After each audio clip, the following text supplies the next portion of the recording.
रात के 2 बजे जब पूरा शहर एक गहरी नींद में सो रहा होता है, तब सड़कों पर बस 2 ही चीजें घूमती हैं। एक वो जो इंसान पेट भरने के लिए काम करते हैं और दूसरे वो जिनकी भूख कभी नहीं मिटती। दोस्तों, आज की कहानी एक ऐसी आत्मा दहला देने वाली सच्ची घटना पर आधारित है, जिसे सुनने के बाद आप रात में अकेले दरवाजा खोलने से पहले 100 बार सोचेंगे।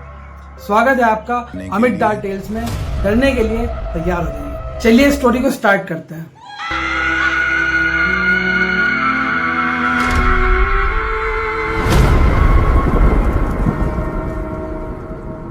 कबीर एक 22 साल का लड़का जो पार्ट टाइम पिज्जा डिलीवरी का काम करता था।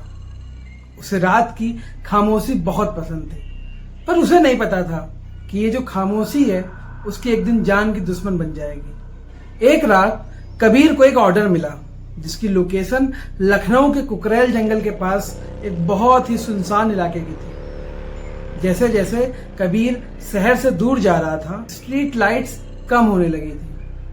आसपास के घने पेड़ बाइक की हेडलाइट्स में किसी बड़े काले राक्षस जैसे लग रहे थे।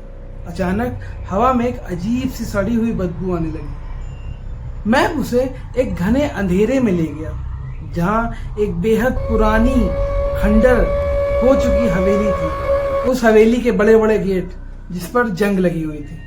कबीर बाइक से उतरा और गेट की तरफ बढ़ा। दरवाजे पे एक पुराना लाल रंग से लिखा हुआ नोट चिपका हुआ था। उस पर लिखा था कि पिज्जा यहीं जमीन पर रख दो, दीवार पर लगी घंटी बजाओ और यहां से जाते वक्त चाहे तुम्हारे पीछे कैसी भी आवाज आए, गलती से पीछे मुड़कर मत देखना। कबीर ने पिज्जा जमीन पर रखा, उसने जल्दी से घंटी बजाई और तेजी से पलटकर अपनी बाइक की तरफ चला। तभी उसके ठीक पीछे हवेली के भारी दरवाजा चरमराते हुए खुला। कबीर के कानों के पास किसी की ठंडी सांस महसूस हो रही थी। कबीर ने बाइक स्टार्ट की और गलती से अपने साइड मिरर में पीछे देख लिया। शीशे में उसने देखा कि दरवाजे पर एक अजीब सा झुर्रियों वाला साया उसकी गर्दन एकदम 90 डिग्री पर मुड़ी हुई थी। उस चीज ने पिज्जे का डब्बा उठाया और उसमें से पिज्जा निकालने की जगह वो अपने दांतों से डब्बा ही कच्चा चबाने लगा। उसकी आंखें बिल्कुल सफेद थी। कबीर ने अपनी गाड़ी को ऐसे रेस दी कि उसकी बाइक हवा से बातें करने लगी और वो सीधे अपनी ब्रांच पर ही जाकर रुकता है और वो ये बात डिसाइड कर लेता है कि आज के बाद मैं उस एरिया में कभी डिलीवर करने नहीं जाऊंगा। ठीक 1 हफ्ते बाद कबीर की स्क्रीन पर फिर से वही खौफनाक लोकेशन आई। ब्रांच मैनेजर के दबाव में आकर कबीर ने अपने दोस्त रवि को अपने साथ चलने के लिए मना लिया, क्योंकि उसे पता था कि वहां पे क्या है और क्या हो सकता है। दोनों हवेली पहुंचते ही रवि गेट के बाहर बाइक पर रुका। कबीर डरते डरते गेट के पास गया। इस बार दरवाजे पर एक नया नोट लिखा हुआ था। हमने तुम्हें पिछली बार पीछे मुड़कर देखने से मना किया था। तुमने गलती की है। अब तुम्हें इसी आंगन में अकेले खड़े होकर जोर जोर से माफी मांगनी होगी। पर अंधेरे में उन्हें कैसे पता चला? खैर, कबीर ने हाथ जोड़े और डरती हुई आवाज में चिल्लाया, मुझसे गलती हो गई, मुझे माफ कर दो। जैसे ही उसने ये बोला तो हवेली के ऊपर वाली खिड़की में से एक रोशनी हुई और एक बहुत ही डरावनी औरत की हंसी वहां से गूंज उठी। माफी मांगने के बाद तुरंत कबीर गेट के बाहर भागा, लेकिन बाहर रवि वहां नहीं था। कबीर भागता हुआ हवेली के पीछे गया, जहां एक बेहद पुराना स्विमिंग पूल था। पानी पूरा काई और कीचड़ से भरा हुआ था। अभी कबीर को ऐसा लगता है कि रवि को उस पानी के अंदर किसी ने धक्का दे दिया और रवि उस पानी में जाकर गिर पड़ता है। तभी पानी के अंदर से कोई उसके पैर पकड़कर उसको नीचे की तरफ खींच रहा था। रवि इंतजार कर रहा था कि आ जाएगा, अपने बाहर निकल आएगा। तभी जब देखता है कि रवि बाहर नहीं आया तो कबीर भी पानी के अंदर छलांग लगा देता है। पानी एकदम बर्फ जैसा ठंडा था। कबीर को अपने पैरों पर किसी के ठंडे नाखून वाले हाथों का एहसास हुआ, पर उसने पूरी ताकत लगाई और रवि को खींच के बाहर निकाला। रवि ने रोते हुए बताया, कबीर बाहर एक लड़की आई थी, उसने बोला कि तुमने उसे बुलाया है तो मैं यहाँ पर आया था। मुझे नहीं पता था कि कौन था, कोई मुझे मारना चाह रहा है, चलो यहाँ से चलो भागते हैं। तभी दोनों वहां से इतनी तेज भागते हैं, अपनी ब्रांच तक पहुंच नहीं जाते, तब तक रास्ते में सांस भी नहीं लेते हैं। इस घटना के बाद कबीर के दिमाग में एक ही सवाल था कि वो हवेली आखिर किसके नाम पर है और वहां से ऑर्डर करता कौन है। अगले दिन कबीर उसी कुकरेल जंगल के बाहर एक पुरानी चाय वाली टपरी पर रुका। उसने एक बुजुर्ग चाय वाले को उस हवेली का हुलिया बताया। उसने बताया कि उसके साथ क्या क्या हुआ है। यह बात सुनते ही चाय वाले के हाथ से चाय का गिलास छूट गया। उसके चेहरे पर एक दहशत थी, जैसे उसने खुद मौत को देख लिया हो। चाय वाले ने डरती हुई आवाज में कहा, बेटा तुम वहां से जिंदा कैसे वापस आ गए? वो हवेली पिछले 60 सालों से बंद है। वहां के आखिरी नवाब ने दौलत के लालच में सिफली अमल मतलब कि काला जादू किया था। उसने जंगल की भूखी रूहों को जगाया था और उन्हें कच्चे मांस की बलि दिया करता था। एक दिन जब बलि में कोई चूक हो गई तो उन रूहों ने नवाब उसके पूरे खानदान को ही कच्चा चला दिया। तब से वो पूरी हवेली बंद है और उन सभी लोगों की आत्माएं उस हवेली के अंदर घूमा करती है। और उसके बाद जो भी वहां खाली हाथ गया है वह कभी जिंदा लौटकर बाहर नहीं आया।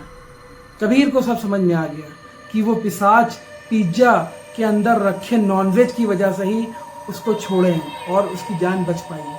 फिर इसके बाद क्या होता है, एक बहुत ही डार्क इंसिडेंट। उसको नहीं पता था कि अगर वो छोड़ भी देगा, उस हवेली के पास नहीं जाएगा तो उसके साथ कुछ नहीं होगा। इसके आगे क्या हुआ? कबीर ने उस दिन से कसम खा ली थी कि अब चाहे जो हो जाए मैं कभी उस हवेली की तरफ या हवेली में पिज्जा डिलीवर करने कभी नहीं जाऊंगा। 1 महीना बीत गया। एक रात बहुत तेज बारिश हो रही थी। कबीर को शहर के बाहर एक फैक्ट्री एरिया में नॉनवेज पिज्जा पहुंचाने के लिए ऑर्डर आता है। फिर वो क्या करता है, सिंपल अपना रेडी करता है पिज्जा वगैरह और फिर उसको लेकर निकलता है। मैप उसे एक ऐसी सड़क पर ले गया जहां दोनों तरफ सिर्फ घनी झाड़ियां थी। तभी उसकी बाइक का अगला टायर पंचर हो जाता है। कबीर उस घुप अंधेरे में एकदम अकेला था। तभी बिजली चमकी और उसने देखा कि थोड़ी दूर सड़क के बीचों बीच एक लंबा आदमी खड़ा था जो अचानक झाड़ियों के अंदर गायब हो गया। तभी जंगल के अंदर से बहुत हड़बड़ाने की, फुसफुसाहट की आवाज आने लगती है। बहुत से कोई बच्चा रो रहा, कोई औरत रो रही, इस तरीके की आवाज आने लगती है। फिर एक आवाज जो कबीर को सुनाई देती है, बहुत ही क्लियर, कबीर कबीर भूख लगी है कबीर। कबीर का दिमाग एकदम सुन्न पड़ गया। उस रूहों ने उसे पहचान लिया था। झाड़ियों में से काले काले साए सड़क पर आने लगे थे। उनकी आंखें ग्लोइंग एकदम लाल तरीके से चमचमा रही थी। फिर कबीर को याद आया उसके पास जो बैग है उसमें एक नॉनवेज पिज्जा पड़ा हुआ है। कबीर ने फौरन बैग खोला और पिज्जा का डब्बा निकाला और पूरी ताकत से सड़क के दूसरी तरफ फेंक दिया। वो सारे साए उस डब्बे पर एकदम भेड़ियों की तरह टूट पड़े। बट फिर उसमें से एक साया जो अपनी लाल चमकती आंखों से कबीर को देख रहा था और अपने खून से सने हुए मुंह से मुस्कुराया। कबीर ने उसी वक्त पंचर बाइक को स्टार्ट किया और सीधे लोहे के रिम पर ही पूरी ताकत से बाइक भगा दी और फिर वो सीधे घर पहुंचता है। कबीर को लगा कि चलो उसकी जान बच गई आज। वो अपने घर पहुंचा, दरवाजा लॉक किया और चैन की सांस ली। बारिश में भीगने की वजह से वो बहुत ठंडा पड़ चुका था। वो बाथरूम गया ताकि गर्म पानी से नहा सके। वह बाथरूम के शीशे में देखता है तो उसे थोड़ा अजीब लगता है कि जो उसके सामने परछाई थी, वो परछाई उसको देखकर हंस रही थी, लेकिन उस समय कबीर नहीं हंस रहा था। आईने के अंदर वाले कबीर की आंखें पूरी की पूरी सफेद हो चुकी थी। कबीर यह सब देखते ही तुरंत बेहोश हो जाता और उसी फर्श पर गिर पड़ता है। धीरे धीरे कबीर की हालत और खौफनाक होने लगी। जैसे ही रात के 2 बजे उसके कमरे से अजीब सी आवाज आने लगती। कबीर एक बेहद भारी और फटी आवाज में चीखता रहता, बोलता रहता, भूख लगी, कच्चा मांस चाहिए, भूख लगी है, कच्चा मांस चाहिए। जब हालत हद से बाहर हो गई तो उसके परिवार में एक तजुर्बेकार मौलवी साहब को बुलाया जाता है। जैसे ही मौलवी साहब ने कबीर के कमरे में कदम रखा, कमरे का बल्ब अपने आप फ्यूज हो गया। तभी कमरे में अंधेरे में पड़ा कबीर एकदम हवा में उड़ने लगता है और एक भयानक हंसी लगता है। मौलवी साहब ने तुरंत आयत पढ़नी शुरू कर दी। कबीर का शरीर हवा में बुरी तरह मचलने लगा। उसके शरीर पर अपने आप लंबे लंबे नाखूनों के निशान बनने लगे। करीब 5 घंटे तक वो डरावना सिलसिला चलता ही रहा। आखिर में मौलवी साहब ने एक खास धागा पड़कर कबीर के गले में पहना दिया। एक बहुत ही कान फाड़ देने वाली चीख गूंजी और फिर एकदम से सन्नाटा। कबीर बेड पर अधमरा सा गिर पड़ा। मौलवी साहब ने बताया कि जंगल में उसे एक भूखी रूह से सामना हुआ था। वो उसके पीछे पीछे इस घर में आ गई थी। अगर उस दिन कबीर उसको वो पिज्जा नहीं डालता तो शायद वो पिज्जे की जगह कबीर को ही खा लेता। अगर आज उसे नहीं रोका जाता तो अगले 24 घंटे के अंदर कबीर किसी न किसी का खून पी गया। तो दोस्तों, कबीर की जान तो बच गई, पर उसने वो शहर हमेशा के लिए छोड़ दिया। पर आज भी उसके गले में वो धागा पड़ा हुआ है जो उसको याद दिलाता रहता है कि रात के अंधेरे में किसी सुनसान रास्ते पर अगर कोई आपको पीछे से आवाज दे तो चाहे वो जो कोई भी हो, पीछे मुड़कर नहीं देखना। अगर ये लंबी और खौफनाक कहानी सुनकर आपके दिल की धड़कन तेज हुई है तो इस वीडियो को लाइक करें और कमेंट करके बताएं कि आप इस हॉरर इंसिडेंट के बारे में क्या सोचते हैं। ऐसी सांस रोक देने वाली कहानियों के लिए अमित डार्क टेल्स को सब्सक्राइब कर लीजिए। मिलते हैं जल्दी अगली वीडियो में, तब तक के लिए